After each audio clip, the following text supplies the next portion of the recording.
Hi guys, உங்கள் GMS தமிழா இன்னைக்கு வந்து இதை பற்றி பேச போகிறோம் அப்படின்னு பார்த்தீங்கன்னா, நம்ம வந்து ரெகுலராக பயன்படுத்துகிற மொபைல் ஃபோன். உங்களுக்கு எல்லாருக்கும் தெரிஞ்சிருக்கும், மொபைல் ஃபோன் இல்லாத ஆளே கிடையாது. கிட்டத்தட்ட நெட்வொர்க்கை பொறுத்த வரைக்கும் ஒரு சிம்மு 2 சிம்மு மொபைலில் வந்து போடுற ஆப்ஷன் இருக்கிறனால கம்பல்சரி பிரைமரி செகண்டரி அந்த மாதிரி நம்ம வந்து ரெகுலராக யூஸ் பண்ணுற மொபைல் நெட்வொர்க்கில் வந்து சமீபத்தில் ஜியோ வந்து டேரிஃப் வந்து ஏற்றுனாங்க இல்லையா?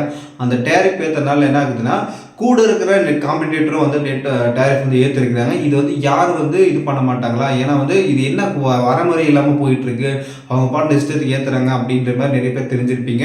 அந்த சூழ்நிலையில் வந்து பார்த்தீங்கன்னா பிஎஸ்என்எல் வந்து நான் டேரிஃப் வந்து இன்னும் கொஞ்சம் குறைக்கிறேன் அப்படின்னு சொல்லிட்டு கஸ்டமரை வந்து நல்லா கவர்ந்துருக்கிறாங்க. அதை பற்றி என்னன்னு தெரிஞ்சுக்கலாம். ஜிஎம்எஸ் தமிழை வந்து ஃபஸ்ட் டைம் பார்க்குறீங்கன்னா மறக்காம வந்து சப்ஸ்கிரைப் பண்ணிடுங்க. வீடியோக்கு ஸ்கிப் பண்ண பாருங்க, அப்போ சொல்லக்கூடிய தவிர முழுமையாக வந்து சார் வாங்க வீடியோக்குள்ளே போகலாம்.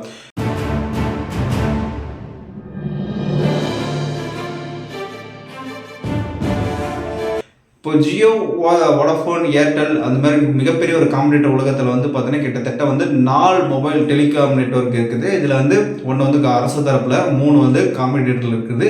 ஃபர்ஸ்ட் இடத்துல வந்து ஜியோ இருக்குது, செகண்ட் இடத்துல ஏர்டெல் இருக்குது, அதுக்கப்புறம் வோடாஃபோன் இருக்குது. அப்புறம் ஒரு காலகட்டத்தில் 10 ரூபாய்க்கு ரீசார்ஜ் பண்ணால் போதும், உங்களுக்கு வந்து 7 ரூபாய் 8 ரூபாய் டாக் டைம் வரும். அந்த 7 ரூபாய் 8 ரூபாய் டாக் டைமில் வந்து மிஸ்கால் விட்டு ஃபோன் பேசி நம்ம வந்து தினமும் ரீசார்ஜ் பண்ணுவோம். அந்த 10 ரூபா ரீசார்ஜ் பண்ணுறத ஒரு மாத கணக்கில் வச்சிருக்கிறவங்க நிறைய பேர், அதெல்லாம் உங்களுக்கு தெரிஞ்சிருக்கும். அந்த அளவுக்கு பார்த்தீங்கன்னா மக்கள் வந்து பயன்படுத்தினாங்க. சின்ன பட்ஜெட் தான் போட்டாங்க. இப்போ வந்து இதுக்காகவே மொபைலுக்காகவே கிட்டத்தட்ட வந்து 2 நாள் 3 நாள் வேலைக்கு போகிற மாதிரி ஆகுது. 2 நாள் 3 நாள் வேலைக்கு போய் இந்த பணத்தை வந்து ரீசார்ஜ் பண்ணி நம்ம வந்து அதுலேருந்து பொழுதுபோக்குறதுக்காக பயன்படுத்தோம். இதனால எந்த யூஸ்ன்னா, நம்ம தேவைக்கு அர்ஜென்ட்டுக்கு யூஸ் பண்ணிக்கலாம். பட் வந்து இதிலே பொழுதுபோக்கு நிறைய பேர் லைஃப் வந்து மாற்றிட்டு இருக்குன்னு தான் சொல்ல வரணும். இந்த டிஜிட்டல் உலகத்தில் வந்து நம்ம வந்து நாளுக்கு நாள் வளர்ந்து வரும்போது என்ன ஆகுதுன்னா, இந்த பேமெண்ட்டு டேரிஃப் இதில் விஷயத்தினால என்ன ஆகுதுன்னா, நிறைய பேர் வந்து பார்த்தோன்னா மனசு ஒழிஞ்சு போகிறாங்க. ஏன்னா இதுக்காகவே கம்பல்சரி வேலைக்கு போகணுமா அப்படின்ற மாதிரி இருக்குது. ஏன்னா குடும்ப சூழ்நிலையில் இந்த டேரிஃப் வந்து யூஸ் பண்ணி நம்ம வந்து பயன்படுத்துகிறோமா அப்படின்ற மாதிரி ஒரு சூழ்நிலை இருக்குது. ஏன்னா வந்து இதுக்கு முன்னாடி காலகட்டத்தில் வந்து பார்த்தீங்கன்னா ரொம்ப குறைஞ்ச அமௌண்ட்டில் ரீசார்ஜ் பண்ணிங்கன்னா கம்பல்சரி யூஸ் பண்ணிக்கலாம் அப்படின்ற மாதிரி இருந்தாங்க. இப்போ வந்து என்னென்னா, மினிமம் நீ 250 ரூபா 300 ரூபா ரீசார்ஜ் பண்ணால் தான் பேசிக் ஃபோனில் ஒரு ஃபோன் வரும், இல்லைன்னா ஃபோன் வரது நிறுத்திடுவோம் அப்படின்ற மாதிரி ரூல்ஸ் எல்லாம் கொண்டு வந்து அந்த ரூல்ஸுக்காக வந்து மறுபடியும் கம்பல்சரி இப்போல்லாம் விவசாயம் பண்ணுற விவசாயிங்க தினக்கூலி போகிறவங்களாம் பார்த்தீங்கன்னா இதுக்காகவே 200 ரூபா மிச்சம் பண்ணி குடும்ப செலவில் வந்து 200 ரூபா மிச்சம் பண்ணி கால் பண்ணுற ஃபோனில் வந்து ரீசார்ஜ் பண்ணுற மாதிரி இருக்குது. அந்த ரீசார்ஜ் அவங்க வந்து பயன்படுத்துனாங்கலாம் கிடையவே கிடையாது. ஏன்னா இதில் வந்து ஒரு காலம் 2 காலம் மட்டும் தான் இவங்க பண்ணி பேசுவாங்க. ஏன்னா தெரியாதவங்க வந்து ஃபோன் பண்ணவே தெரியாது, என்ன பண்ணவே தெரியாது. அவனோட குழந்தைங்க இப்போ யாரும் உறவினர்கள் வந்து வெளியில் இருப்பாங்க, அவங்களை கூப்பிட்டு நல்லா விசாரிக்கிறதுக்காக ஃபோன் போடுவாங்க. இதுக்கு 200 ரூபாய் 250 ரூபா மினிமம் ரீசார்ஜ் பண்ணி அவங்க வந்து மெயின்டைன் பண்ண. அது எவ்வளோ நாள்? 28 நாள். கிட்டத்தட்ட எல்லா காலண்டர்லையும் மாத காலண்டரில் வந்து பார்த்தீங்கன்னா 30 நாள் 31 நாள் தான் நம்மளுக்கு வந்து மாதம். ஆனால் பட் வந்து இந்த சிம் கார்டு கம்பெனிக்கு மட்டும் 28 நாள் வந்து ஒரு மாதமாக போட்டிருக்காங்க. இப்போ 24 நாள் போயிட்டு இருக்காங்க. இப்போ வந்து ஒரு சில பேர் வந்து பார்த்தீங்கன்னா 24 நாளுக்கு இப்போ வந்து இவங்களுக்கு மட்டும் 13 மாதம் வர மாட்டேங்குது வருஷத்துக்கு. நம்மளுக்குலாம் 12 மாதம் தான், இவங்களுக்கு வந்து 13 மாதம் வர மாட்டேங்குது. இந்த மாதிரி வந்து மிகப்பெரிய ஒரு ஸ்கேம் தான் வந்து இந்த நடந்துட்டு இருக்கு நம்ம இதில்.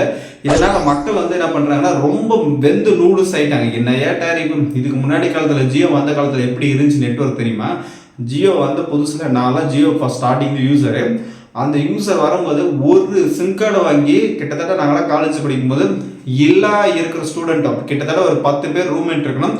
10 பேர் யூஸ் பண்ணாலும் அந்த அளவுக்கு பர்ஃபார்மன்ஸ் வந்து பயங்கரமாக சூப்பராக கொடுக்கும். ஒரு பஃபரிங் கூட ஆகாது. அந்த அளவுக்கு இன்டர்நெட் ஸ்பீடு மிக வேகமாக இருந்துச்சு. எல்லாருக்கும் அந்த இதில் தான் வந்து என்ன பண்ணாங்க, நிறைய பிஎஸ்என்எல், ஏர்டெல்லு, ஏர்செல்லு இந்த மாதிரி ஐடியா எல்லா சிம்மில் இருந்து ஜியோக்கு மாறினாங்க. ஜியோ மாறினதுக்கு அப்புறம் பார்த்தா தான் தெரியுது இப்போ வந்து யூஸ் பண்ணுறாங்க. இப்போ வந்து 5G டெக்னாலஜி வந்துருச்சுன்னு சொல்கிறாங்க. 5G டெக்னாலஜி வந்தும் 3Gயோட ரொம்ப மோசமாக இருக்குது இப்போ சொல்ல போனால். ஏன்னா வந்து நான் வந்து ஜியோ வந்து யூஸ் பண்ணிட்டுருக்கிறப்ப வருதில்ல, இப்போ வந்து ஒரு வீடியோ அப்லோட் பண்ணும்போது கிட்டத்தட்ட அரை மணி நேரம் 1 மணி நேரம் 3 மணி நேரம் ஆகுது.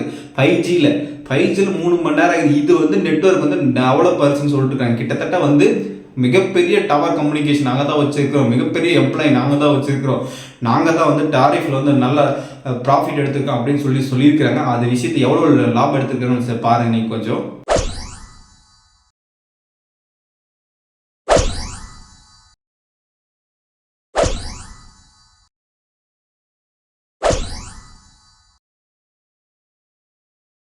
இந்த டேரிஃப் பார்த்தீங்களா, இந்த டேரிஃப் வச்சு இவங்க வந்து இவ்வளோ பணம் சம்பாதிச்சு, ஆனால் மக்களுக்கு வந்து சர்வீஸ்ன்றது மிகப்பெரிய மோசமாக இருக்குது. இந்த ஜியோ கம்பெனி தான் வந்து என்னென்னா மினிமம் ரீசார்ஜ் இவ்வளோ பண்ணுங்க, மினிமம் இவ்வளோ பண்ணிக்கோங்க அப்படின்னு சொல்லி மக்களை ஏமாற்றி இப்போ வந்து கிட்டத்தட்ட வந்து பல்லாயிரம் கோடிக்குள்ள வந்து நீங்கள் வந்து கல்யாணம் பண்ணிக்கிறீங்க. நீ கல்யாணம் பண்ணது சம்பாரிச்சிங்க, பிஸ்னஸ் பண்ணிக்க. ஆனால் வந்து சாதாரண மக்களை வந்து வயிற்றுல வந்து அடிக்கக்கூடாது. ஏன்னா அந்த மக்கள் வந்து வயிறு எரிஞ்சு சொல்கிறாங்க. எனக்கெல்லாம் வந்து இந்த கேட்கும்போது இப்போ ரீசார்ஜ் பண்ணுற இடத்துல போகும்போது அவங்களே சொல்லுவாங்க, எனக்கு வந்து 100 ரூபா பண்ணிவிடுங்க அப்படின்னு கேட்டாங்கன்னா, இல்லைம்மா 100 ரூபாய்க்கு வராது, உனக்கு வந்து 250 ரூபா பண்ணு, 150 ரூபா பண்ணு, அப்போ தான் போன் வர, நான் என்னம்மா பண்ணிட்டோம் அப்படின்றாரு. அவர் கடைக்காரர் என்ன பண்ணுவார், ஒன்றும் பண்ண முடியாது. ஏன்னா நீ என்ன வச்சிருக்கிற அவங்க அதுதான் பயன்படுத்தும் ரீசார்ஜ் சொல்ல முடியும். ஆனால் அந்த அம்மாவுக்கு புரியலை. என்னன்னா அந்த அம்மா என்ன நினைக்கிறதுனா, எனக்கு 100 ரூபா ரீசார்ஜ் பண்ணிக்கிறேன், எனக்கு வந்து யூஸ் பண்ணிக்கலாம் அப்படின்ற மாதிரி தோணுது. என்னன்னா 110 ரூபா, 120 ரூபா, 130 ரூபா இருக்கும் அப்படின்னு அந்த நிலப்பில் இருக்காங்க. இன்னொரு சில பேர் என்ன பண்ணுறாங்கன்னா, 10 ரூபாய்க்கு எனக்கு காசு போடுமா, செல்லு காசு போட்டுடுங்க அப்படின்னு கேட்குறாங்க. 10 ரூபாய்க்குல என்னமா காசு போடுறீங்க, என்னமா யூஸ் பண்ண போகிறீங்க அப்படின்னு சொல்லிட்டு மக்களாக பேசுகிற மாதிரி ஆகிப்போச்சு நம்மளோட நிலைமை. ஏன்னா வந்து இந்த பிஎஸ்என்எல் வந்து பார்த்தீங்கன்னா ஏதோ ஒரு காலகட்டத்தில் வந்து எல்லா இடத்துலையும் ப்ராஃபிட் நல்லா கொடுத்து, நல்லா சிக்னல் கொடுத்து, ஃபோன் கம்யூனிகேஷன் நல்லா கொடுத்தாங்க. அவங்களும் வந்து கரெக்டாக ப்ராப்பராக வந்து நெட்வொர்க் வந்து யூஸ் பண்ணி கொடுத்தாங்கன்னா நல்லா வந்து யூஸ் பண்ணிக்கலாம். ஏன்னா எந்த பிஎஸ்என்எல் தவிர மற்ற எந்த 3 நெட்வொர்க்கும் வந்து யாரா கேட்குறாங்க அப்படின்ற மாதிரி போகுது. இந்த ட்ராயில் வந்து என்ன பண்ணுறாங்கன்னு தெரியல. ஏன்னா இந்த ட்ராயை பொறுத்த வரைக்கும் இந்த ரேட் இன்க்ரீஸ் பண்ணுறது என்ன பிரச்சனைன்றதெல்லாம் அவங்களுக்கு முன்னாடி தகவல் சொல்லி அவங்க வந்து அப்ரூவல் போயிட்டு அதுக்கப்புறம் தான் இதெல்லாம் பண்ணணும். ஆனால் பட் வந்து இவங்களாம் அப்படிலாம் கிடையாது. நீ ஏற்றிட்டியா, சரி மச்சான் நான் ஏற்றிக்கிறேன் மச்சான், நீ ஏற்றிட்டியா நானும் ஏற்றுக்க பங்காளி அப்படின்னு சொல்லிட்டு இந்த 3 பேர் வந்து பங்காளிக்கு மாமா வச்சவங்க வந்து என்ன பண்ணுறாங்கன்னா இஷ்டத்துக்கு ஏற்றிட்டு போயிடறாங்க. அவங்க சௌரியத்துக்கு ஏற்றிட்டு. கிட்டத்தட்ட நான் வந்து ஜியோவில் வந்து ஒரு பிளான் வந்து பார்த்தேன். தினமும் 2 GB ரீசார்ஜ் பண்ணுற பிளானு. அந்த பிளானை வந்து 6 வகையாக பிரிச்சிருக்கிறாங்க. ஒரே டேட்டான்றது ஒரு 2 GB தான். இது வந்து 6 வகை பிரிச்சிருக்கிறாங்க. இது வந்து 2 GB போட்டு தான் 5G கிடைக்குன்னு சொல்லி ஒரு பிளான் போட்டு இதில் வந்து என்ன பண்ணுறாங்கன்னா மித்த 6 இடத்துலையும் வந்து என்ன பண்ணுறாங்கன்னா அந்த ஓடிடி பிளாட்ஃபார்ம் இருக்குல்ல, ஓடிடி பிளாட்ஃபார்மத்தில் ஒரு நெட்வொர்க்கு ஒரு இது வந்து பார்த்தீங்கன்னா சேனலை வந்து இவங்க ரேட்டுக்கு பேசிட்டு இவங்க என்ன பண்ணுறாங்கன்னா ஒரு சேனலுக்கும் ஒரு டேரிஃப், இந்த சேனலுக்கு பண்ண இவ்வளோ, இந்த சேனலுக்கு பண்ண இவ்வளோ அப்படின்ற மாதிரி பிரித்து ஒரு 6 வகை ஒரே டேரிஃப் தான். அது ஒன்று கிடைக்குது 2 GB. அந்த 2 GB எப்படி வந்து மக்கள்கிட்ட பணத்தை வந்து சுரண்டலாம். ஏன்னா வந்து அந்த மற்ற கம்பெனி என்ன பண்ணுவாங்கன்னா அவனுக்கு வந்து யூசர்ஸ் வந்து கம்மியாக போடுறதால என்ன பண்ணுறா, ஜியோ ரீசார்ஜ் பண்ணால் எனக்கு இந்த யூசர் கிடைச்சிருது, இதுக்கு வந்து ஆஃபர் கிடைக்குதுன்றான். இப்போ இவன் என்ன பண்ணுவான், டையப் போட்டு நம்மகிட்டையும் காசு வாங்கிக்கிறான், அந்த யூசர்கிட்டையும் காசு வாங்கிக்கிறான். 2 பக்கம் வாங்கிட்டு இவன் வந்து ஜியோ கம்பெனிக்காரர் வந்து நல்லா பொழைச்சிட்டு ராஜா மாதிரி போகிறான். அந்த டேரிஃப் லிஸ்ட்டு ஒன்று உங்களுக்கு ஸ்க்ரீனில் வைக்கிறேன், கண்டிப்பாக பாருங்கள்.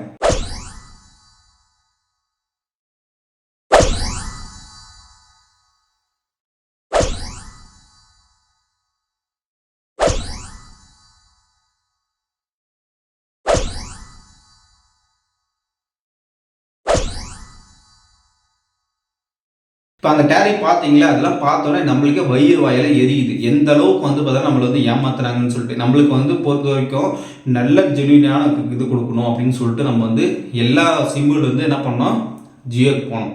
ஜியோ போய் ஜியோ அவன் பணக்காராயிட்டு போயிட்டான். ஆனால் நம்ம வந்து ஏழையாக இருக்கிறவங்க இன்னும் ஏழையாக தான் போகிறோங்க. நம்மளுக்கு பொறுத்த வரைக்கும் நம்ம என்ன யூஸ் பண்ணுறோங்களோ அதுக்கு நெட்டு கொடுத்து சார்ஜ் பண்ணால் போதும். நீ வந்து மினிமம் ஒரு 1000 ரூபா ரீசார்ஜ் பண்ணிக்கிறீங்கன்னா இப்போ என்ன டேரிஃப் இருக்கோ அந்த மாதிரி டேரிஃபில் ஒரு சில பேர் வந்து மணிக்கணக்கில் பேசுவான், மணிக்கணக்கில் நெட் யூஸ் பண்ணுவான், மணிக்கணக்கில் எஸ்எம்எஸ் பண்ணுவான். அதெல்லாம் வந்து யாருக்கும் யூஸ் பண்ணுவாங்க. யூஸ் பண்ணாதவங்களுக்கு அது வந்து அப்படியே வந்து கேலிஃபைட் ஆகிட்டு அடுத்த நாள் யூஸ் பண்ணுற மாதிரி வச்சாங்கன்னா நல்லாயிருக்கும். இல்லைன்னா இது வந்து கேட்கறதுக்கு ஆள் இல்லாத நாதி இல்லாத மாதிரி வந்து மினிமம் நிறைய பேருக்கிட்ட வந்து பணத்தை சம்பாரிச்சு மிகப்பெரிய ஒரு மோசடி பண்ணி அவங்க வயிற்றுல அடிச்சுட்டு போயிட்டே இருக்கிறாங்க. ஒரு கம்பெனி வந்து டிவால்வ் நம்மளில் வந்து அப்படி இப்படியுமா இருக்குது. அது வோடஃபோனு பிஎஸ்என்எல் அது கீழே அந்த இடத்துல தொங்குது. இப்போ வந்து மேலே வந்து தொங்குது ஜியோன்னா, அது கீழே வந்து ஏர்டெல் தொங்குது, அது கீழே வந்து வோடஃபோன் தொங்குது, வோடஃபோன் ஐடியா தொங்குது, அது கீழே தான் பிஎஸ்என்எல் தொங்குது. இந்த 2 கீழே 2 கம்பெனியும் எப்போ புனிக்கு விழுந்துன்னு சொல்ல முடியாது. மேலே 2 கம்பெனியும் இன்னும் எப்போ மேலே ஏறி போயிடுறாங்கன்னு சொல்ல முடியாது. இந்த அளவுக்கு வந்து பார்த்தீங்கன்னா இந்த சிம் கம்பெனிக்கெலாம் வந்து பார்த்தீங்கன்னா மிகப்பெரிய ஒரு மோசடி நடந்துட்டு இருக்கு. ஏன்னா மக்களுக்கு வந்து கேட்கறதுக்கு ஆள் இல்லை, நாதி இல்லை அப்படின்றனால போயிட்டே இருக்குது, அடிச்சுட்டு போயிட்டு இதெல்லாம் வந்து ஒரு வரம்புக்குள்ளே கொண்டு வந்து ஒரு சீரமைப்பு, இவ்வளோ தான் பாரு ரீசார்ஜ், இவ்வளோ தான் பிளானுப்பா, இதுக்கு மேலே அவன் யூஸ் பண்ணானா அவன் சார்ஜ் பண்ணிக்கிட்டோம் அப்படின்ற மாதிரி கொண்டு வந்தால் மட்டும்தான் இதுக்கான சொல்யூஷனை. தவிர நான் பேசி நீ பேசி 4 சமூகத்தில் பேசிலாம் ஒன்றும் பண்ண போகிறதில்ல. இப்போ வந்து என்னென்னா சமீபத்தில் வந்து பிஎஸ்என்எல்லுக்கு வந்து பார்த்தீங்கன்னா கிட்டத்தட்ட 80 லட்சம் பேர் வந்து போர்ட்டல் மூலிமா உள்ளே வந்திருக்கிறாங்க. ஆனால் பட் வந்து இந்த வருஷத்துலேயே பிஎஸ்என்எல் வந்து வெளியே போனது 1 கோடி பேர். போனங்க பர்சன்டேஜில் பார்த்தீங்கன்னா 20% வந்து கம்மியாக தான் இருக்கிறாங்களே தவிர பிஎஸ்என்எலுக்கு வந்து ஜாஸ்தியாகலை. இது வந்து என்னென்னா ஒரு கரெக்டான ஒரு ரோலில் போகணும். இந்த ரோலில் இப்போ வந்து மினிமம் வந்து 300 தான் டேரிஃப். இது வந்து கவர்மெண்ட்டே எடுத்து நடத்தணும். இதுக்கு மேலே யூஸ் பண்ணுறியா அதுக்கான சார்ஜ் என்னவோ அது மட்டும் தான் யூஸ் பண்ணணும் தவிர இவங்க தனியார் கம்பெனிக்கு வந்து நம்மளுக்கு இதெல்லாம் வித்துட்டு இருக்குன்னா அவங்க என்ன சொல்கிறாங்கன்னா அதை தான் நாம் செஞ்சாகணும். அந்த மாதிரி நிலைமைக்கு போயிடுச்சு, தள்ளிட்டாங்க. அதனால் வந்து மிகப்பெரிய ஒரு மக்களுக்கு வந்து இழப்பீடு தான் சொல்லணும். இந்த நெட்வொர்க்கை பொறுத்த வரைக்கும் அவங்க வாழ்ந்துட்டு போகிறாங்க, நாம் வந்து வீழ்ந்துட்டு தான் போகிறோம். இதெல்லாம் நம்ம வந்து புரிஞ்சுக்கிறதுல புரியுற தன்மை இல்லை. அதனால் வந்து என்ன பண்ணுங்கன்னா எல்லாரும் ஒரு நெட்வொர்க் மாறுங்க, கம்பல்சரி. மேலே இருக்கிறனா வந்து திவாலாக்குங்க. திவாலாக்கினா மட்டும்தான் நான் வந்து நாம் சொல்கிற மாதிரி அவன் நடந்துப்பான். இல்லைன்னா அவன் சொல்கிற மாதிரி தான் மற்றவன் நடக்க வைக்குவான். அப்படி தான் வந்து ஜியோ கம்பெனிக்கார இருக்கிறான். ஜியோவை அடித்தா ஏர்டெல் அடிச்சிடலாம், ஏர்டெல் அடித்தா வோடஃபோன் அடிச்சிடலாம், வோடஃபோன் அடிச்சுட்டா பிஎஸ்என்எல் வந்துடலாம். எனக்கு வந்து எல்லாம் காம்படிட்டர்ன்றது வேணும். ஆனால் பட் வந்து ஜெனியூனாக இருக்கணும். சும்மா நீ பாட்டில் வந்து வருஷத்துக்கு அவ்வளோ 12 25% 30% ஏற்றிட்டு போனால் என்ன நடக்கிறது சொல்லு. இதுக்காகவும் பல பேர் வந்து கஷ்டப்பட்டு ரீசார்ஜ் பண்ணும்போது நம்மளுக்குலாம் ரொம்ப கஷ்டமாக இருக்குது. நானே வந்து என்னோட டேரிஃப் ரீசார்ஜ் பண்ணுறதுக்கு இத்தனை சிம்முக்கு இவ்வளோ ரீசார்ஜ் பண்ணணும்னு சொல்லும் போது எனக்கே வந்து இதில் நம்ம சம்பாதிக்கிறது இவ்வளோ ஒரு 10%னா அதுலேயும் 3% ரீசார்ஜுக்கு எடுத்து வச்சிட்டிங்கன்னா அப்புறம் என்ன நடக்கிறது, அப்புறம் எப்படி நம்ம குடும்பத்தை வந்து ரன் பண்ணுறது, இந்த மாதிரி சூழ்நிலை வந்து தள்ளப்படுறோம். இதெல்லாம் வந்து கண்டிப்பாக வந்து பரிசீலனை செய்து இதெல்லாம் வந்து தீர்வு காண்டால் தான் மிகப்பெரிய ஒரு நல்லதாக இருக்கும். இல்லைனா மக்களுக்கு வந்து மிகப்பெரிய ஒரு தீங்காக தான் இருக்குன்றது என்னோட கருத்து. மக்களாகிய உங்களோட கருத்துக்கள் என்னன்றது கருத்துக்கள் வந்து கமெண்ட் பண்ணுங்கள். தொடர்ந்து இணைந்தீர்கள். நெக்ஸ்ட் வந்து சந்திக்கலாம்.